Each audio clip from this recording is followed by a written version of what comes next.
Now, look, I spoke to Peggy Grandy yesterday about the farce in America relating to the military withdrawal from Afghanistan, which is universally regarded as a disaster. Our government here would want us to forget Afghanistan. It can't be allowed to happen. This week in Senate estimates, Labor's Senator Wong made absolute mincemeat of our defence hierarchy. Simply, they couldn't answer a thing. Penny Wong grilled them. What we found out was that Australian officials don't know the location of this former Afghan National Army Sergeant Hek Mahtullah, who spent 7 years in jail for killing our men, Lance Corporal Stefan Milosevic, Sapper James Martin and Private Robert Pote, and injured 2 others in August 2012 at an Army patrol base. Hek Mahtullah was captured in late 2013 and sentenced to death. Last year he was sent to Qatar under a deal between America and the Taliban, which included a commitment to release 5,000 prisoners. Now we learn that that same Hek Mahtullah was released from house arrest shortly after the fall of Kabul 2 months ago. Soldiers have texted me in outrage and disgust, but not as disgusting as the fact that, under questioning from Penny Wong, Australian officials don't know where the bloke is. The senior defence official, Hugh Jeffrey, said his department had no confirmed information about Hek Mahtullah's whereabouts or the circumstances around his release. The bloke murdered 3 Australians. Senator Penny Wong is right when she said this week Australians deserve a full explanation from the government detailing, quote, what it knows about the terms of Hek Mahtullah's release and his current whereabouts and what representations were made to try to prevent his release. Well, Penny Wong couldn't get any answers. This stuff is beyond disgraceful. No wonder the Morrison government want us to forget Afghanistan. Now, please don't throw bricks at the TV set. Have a listen here to Senator Penny Wong asking the Blazer Brigade, Defence, Foreign Affairs, a lot of them, about the closure of the embassy in Kabul. Now, of course, this left Australians in Kabul with no diplomatic support. Listen to this.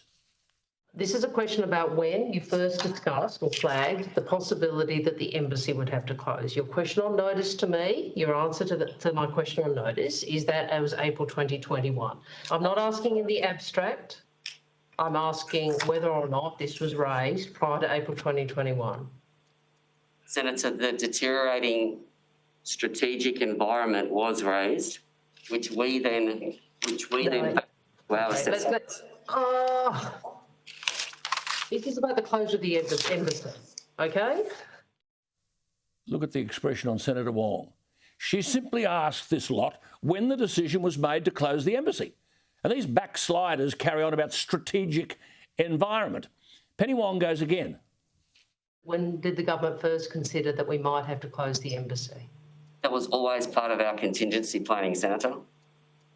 When was that advice provided to government that there was a possibility? I haven't asked about contingencies, actually.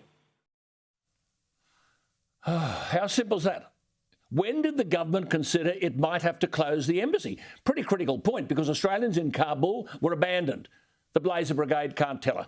Here's the man who shouldn't be in a job, the head of the defence, General Campbell. Now, the most emphatic part of this answer is the pause. Clueless.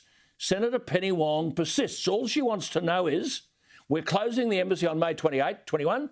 When, since it's a massive defence ramifications, when did you, General Campbell, head of defence, know about the closure of the embassy? Now, remember, Scott Morrison announced the withdrawal of troops on April 15. And by April 21, there was talk that the closure of the mission might be required, and eventually the embassy closes on May 28. Penny Wong is trying to find out when Defence knew the embassy would close. Listen to this, including the pause from Campbell, or General Campbell, as he calls himself. Listen. Prior to April 2021, did either department provide advice, that is Defence or DFAT, provide advice to their ministers regarding the implications for embassy operations?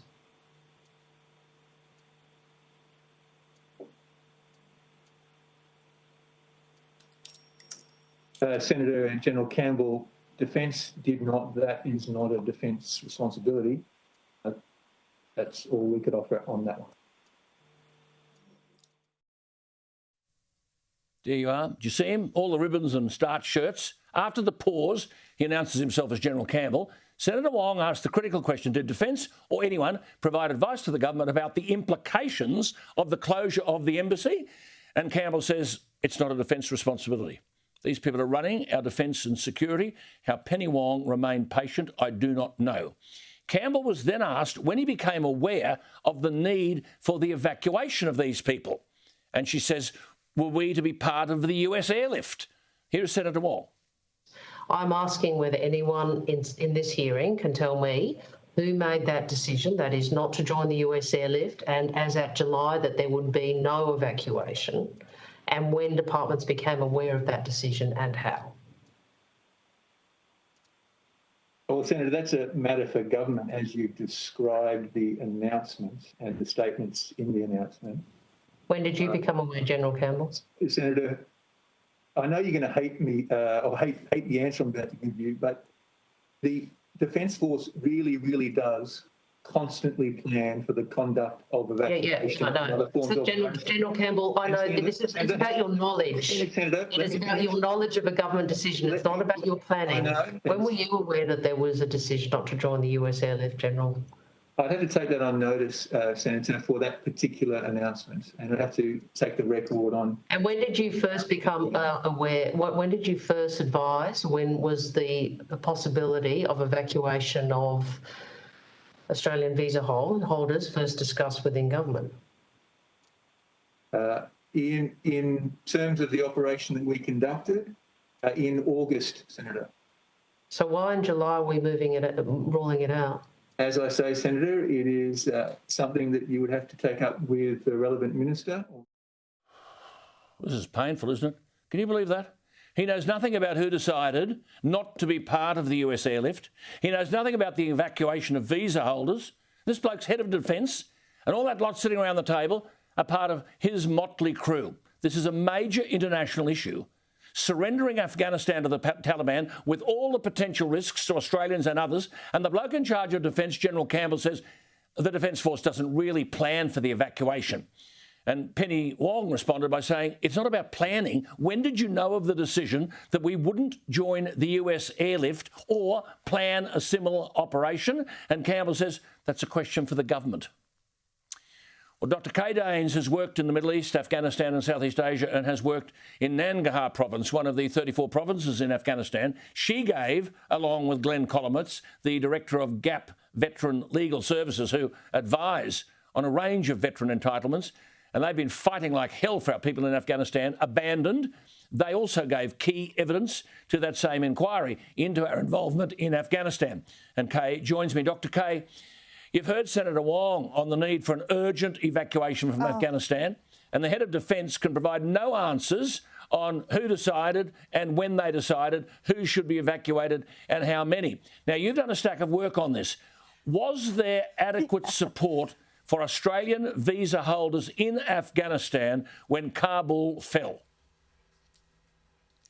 Well, Alan, great to be back. I think I'm starting to wonder, and I did wonder in the inquiry, whether the CDF actually had a case of Joe Biden.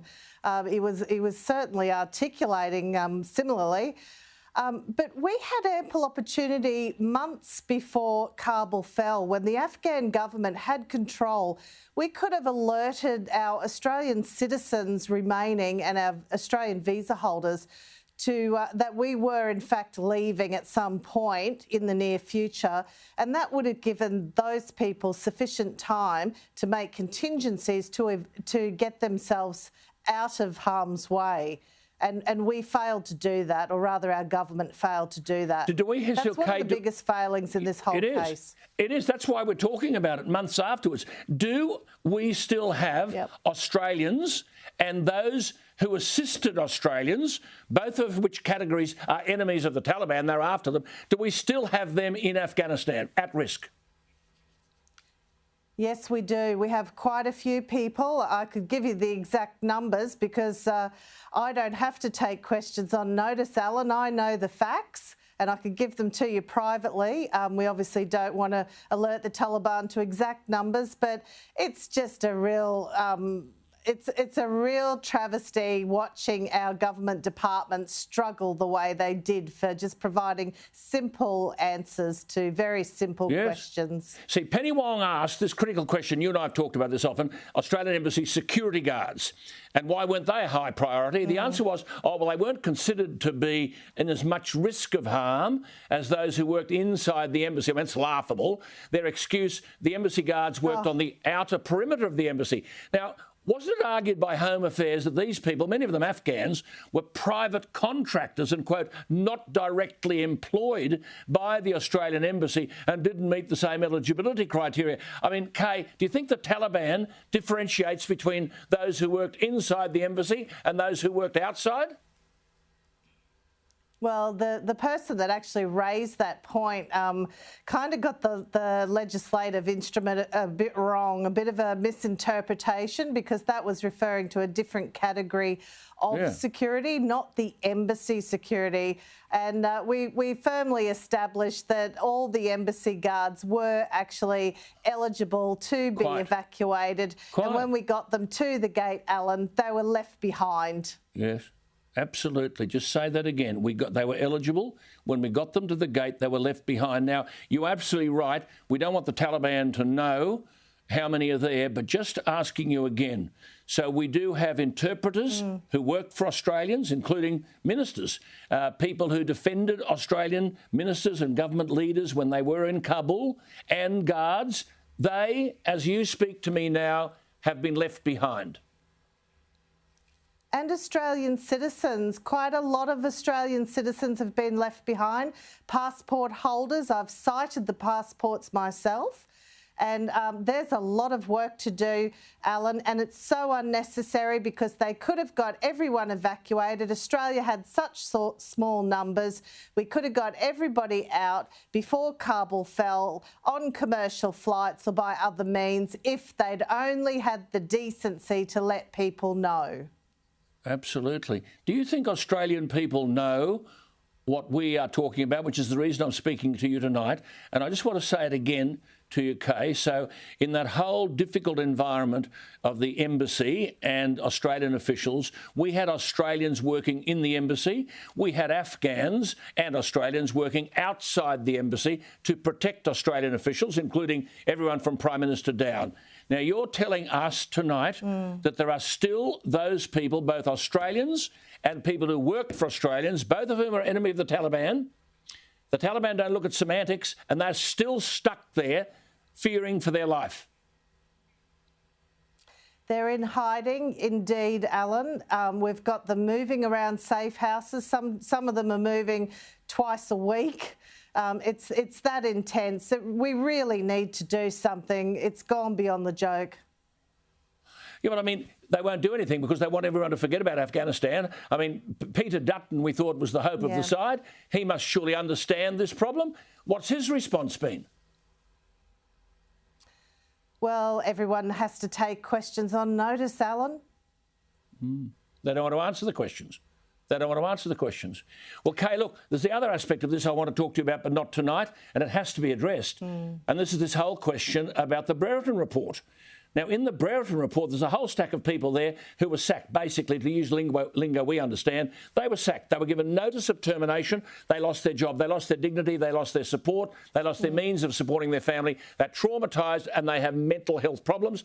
Suddenly, the big fellow up there, Campbell and Burr, write a letter saying, oh, well, 13 of you, we don't have enough evidence. So they're no longer guilty, but they've lost everything and totally traumatised, and the government wants us to forget. Okay? Thanks to you and this program, we won't be forgetting. Thank you for your time. Good to talk to you, and we'll talk again, eh? Thanks, Alan. Appreciate it. Isn't that disturbing stuff? There you are. It's called the Government of Australia and highly paid officials.